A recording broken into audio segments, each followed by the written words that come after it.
Bharati Airtel foundation আৰু সৰ্বশিক্ষা অভিযান যোৰহাটৰ দ্বাৰা জ্যোতিৰ্বিজ্ঞান ক্লাবৰ উদ্বোধনী।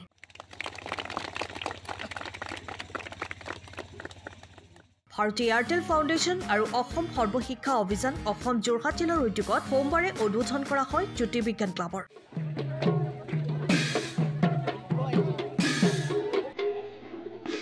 বিশেষকৈ ছাত্ৰ-ছাত্ৰীসকলক মহাকাশ তথা জ্যোতিৰ্বিজ্ঞানৰ সম্পৰ্কত এক সঠিক বিজ্ঞানসন্মত জ্ঞান প্ৰদান কৰাৰ লক্ষ্য আৰু উদ্দেশ্য আগত লৈ যোৰহাটৰ বৰখঙীয়া স্কুলত শুভাৰম্ভ কৰা হয়।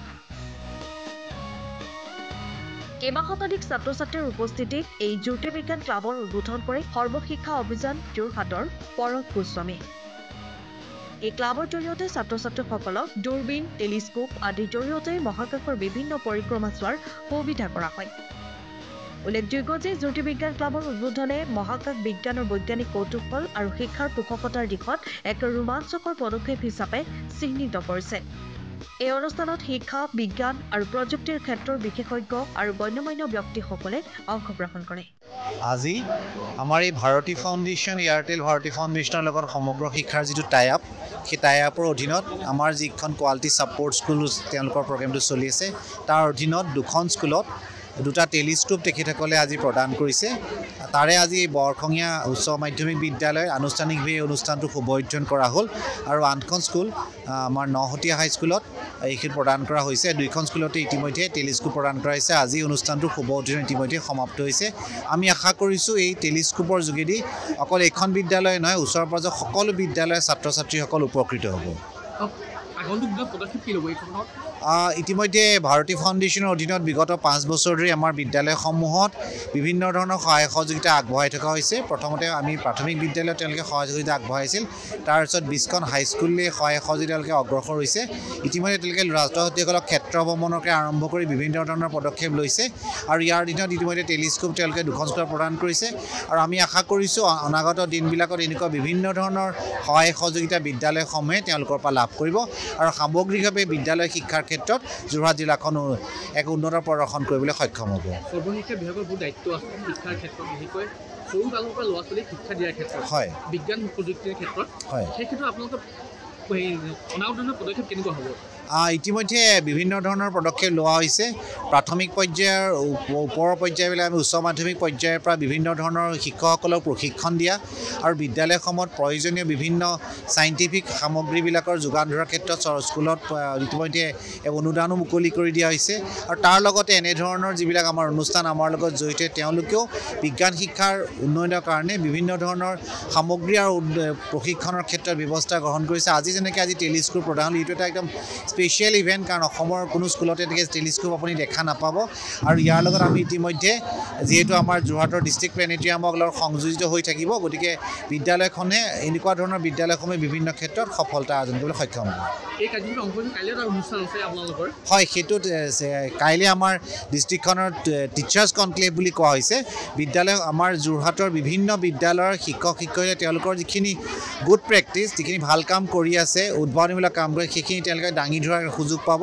ইতিমধ্যে শিক্ষকসকলে বিভিন্ন বিদ্যালয়ৰ প্ৰাথমিক, উচ্চ প্ৰাথমিক, উচ্চ মাধ্যমিক বিভিন্ন বিদ্যালয়ৰ শিক্ষক, প্ৰধান শিক্ষকসকলে এই ক্ষেত্ৰত তেওঁলোকৰ নিজৰ নিজৰ টোকাসমূহ জমা দিছে। কাইলৈ বিয়লিবেলা তেওঁলোকে সেইখিনি প্ৰদৰ্শন কৰিব আৰু মই ভাবোঁ সেইটো এটা খুব ডাঙৰ প্ৰদৰ্শন হ'ব, কাৰণ ইয়াৰ এটা প্ৰিণ্টেড ডকুমেণ্ট এই ভাৰতী এয়াৰটেল ফাউণ্ডেশ্যনে পিছত পাব্লিছ কৰিব আৰু ভাৰতৰে নহয়, অসমৰে নহয়, দেশৰ বিভিন্ন ঠাইত এই গোটেই কথাখিনি জনাজাত হ'ব। বিদ্যালয়সমূহে যিখিনি কাম কৰি সেই সম্পৰ্কে গম পাব।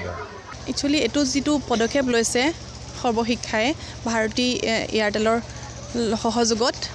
এয়া আচলতে খুব সুন্দৰ পদক্ষেপ। আমি প্ৰশংসা কৰিছোঁ আৰু আমি যোৰহাট প্লেনেটৰিয়ামে সদায় আছোঁ স্কুলসকলৰ লগত। আমি তেওঁলোকক যাতে এই এষ্ট্ৰনমি ক্লাবটো আগবঢ়াই নিয়াত সহায় কৰিব পাৰোঁ আৰু আমাৰ অনুষ্ঠানতো আছে কেইবাটাও টেলিস্কোপ আৰু সেই টেলিস্কোপ হৈছে ইয়াতকৈ আৰু অলপ এডভান্স।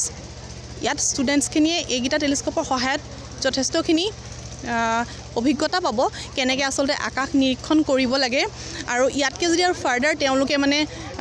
আৰু ভালকৈ চাব বিচাৰে, তেতিয়া আমাৰ প্লেনেটৰিয়ামত গৈ তেওঁলোকে উপভোগ কৰিব পাৰিব। আৰু এতিয়া যিহেতু স্কুল দুখনত দিয়া হৈছে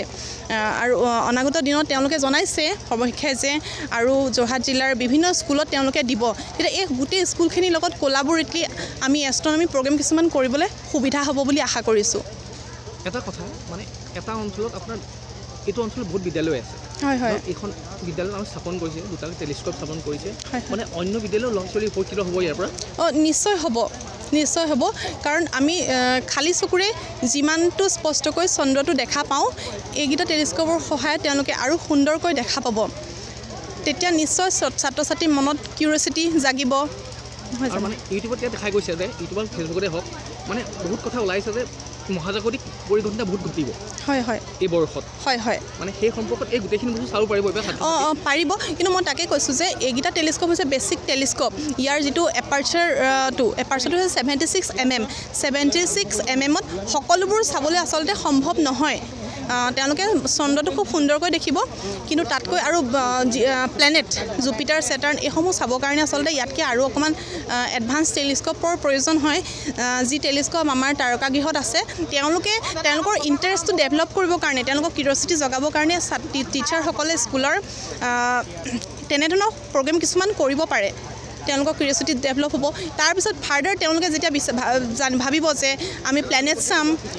উপগ্ৰহ চাম তেতিয়া তেওঁলোকে প্লেনেটাৰিয়ামলৈ আহিব প্লেনেটাৰিয়ামত আমি ৰেগুলাৰলি প্ৰগ্ৰেম কিছুমান কৰি থাকোঁ বা আমাৰ লগত কোলাবৰেটলি সৰ্বশিক্ষাই যদি কিছুমান প্ৰগ্ৰেম কৰে তেতিয়া বিভিন্ন স্কুলত আমি তেনেধৰণে প্ৰগ্ৰেম কৰিলে যোৰহাট জিলাৰ সকলো ছাত্ৰ ছাত্ৰী উপকৃত হ'ব বুলি মই আশা কৰিছোঁ মানে বিভিন্ন মহাজাগতিক পৰিক্ৰমা চাবৰ কাৰণে তেওঁলোক উপকৃত হ'ব কাৰণ সেই বিভিন্ন ধৰণৰ ধৰক এষ্ট্ৰনমিকেল ইভেণ্ট চাবৰ কাৰণে আৰু অলপ এডভান্স টেলিস্কোপৰ প্ৰয়োজন যি আমাৰ তাৰকাগৃহত উপস্থিত আছে এইসমূহতো আমাৰ এই ভিতৰুৱা অঞ্চলৰ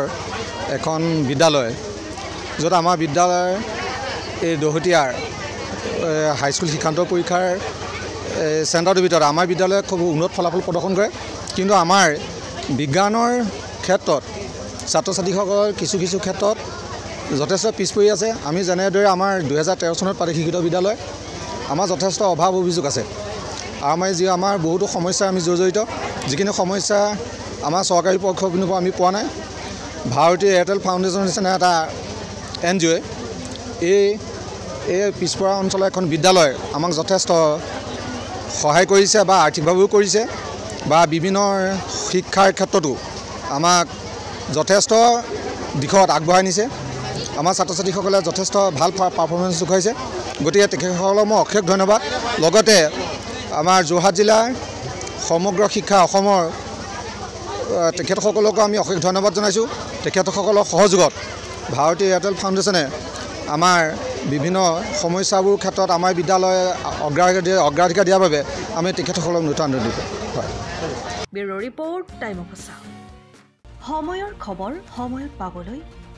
ফলো কৰক টাইম অফ আছাম